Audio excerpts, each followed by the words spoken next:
It is a Friday in the fall, and that means football this weekend. The National Football League lives and dies by its TV schedule. So for the last segment of our Tech in the Game series, I went behind the scenes with the man who makes the NFL season, literally.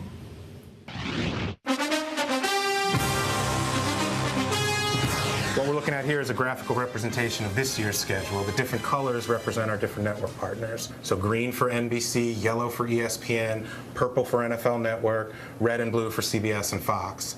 And our jobs is to figure out how to fit the 256 games into this jigsaw puzzle in a way that all the television partners have an opportunity to generate high ratings, and all of the clubs have an opportunity to have a competitively fair schedule and also a schedule that's fair to their fans. What's the most difficult part to balance here? Our biggest challenge is working around stadium availability. It doesn't matter how much we want to play the St. Louis Rams at home on Thursday night on NFL Network in Week 3, the stadium is not available. They're a tenant. The landlord is using it for another reason. You cannot play the Rams at home in Week 3.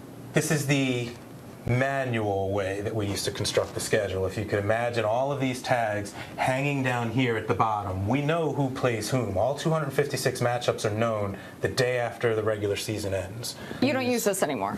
This is more for posterity. We use it as a safety net.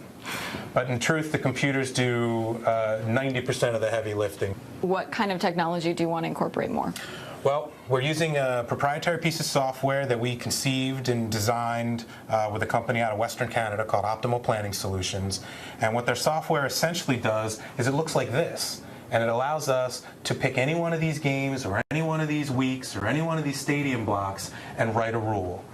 San Francisco at Arizona must appear on the ESPN schedule, but shouldn't appear on the ESPN schedule earlier than Week 5 or later than Week 12. Is there any new technology that you're trying to incorporate? What we're working on right now is decomposition. Right now, what we have downstairs in our data center is a series of servers, high-end 40-core servers running 24/7. But each of those servers is working on a different scenario. So one computer might be working on Dallas at the Giants Week 1. One computer might be working on Philly at the Giants Week 1, one computer working on Washington at the Giants Week 1.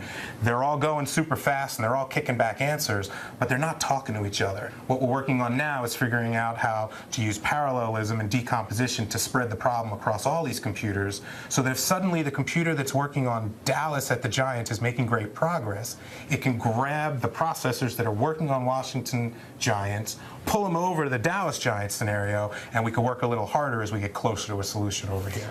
The joke that we always make is we liken it to when we elect a new pope and we're puffing smoke out of the Vatican. We come in here the day after the Super Bowl, because at that point you now know at least one site of one of your games. The Super Bowl champion opens at home on the Thursday of the following season. So the day after the Giants won the Super Bowl this year, we were in this room and we lock ourselves in here for 10 weeks. And when the smoke comes puffing out, everybody knows we're done. And all 256 games are, in fact, decided in that room. Michael says he knows he's done his job right if every team on the schedule is a little unhappy.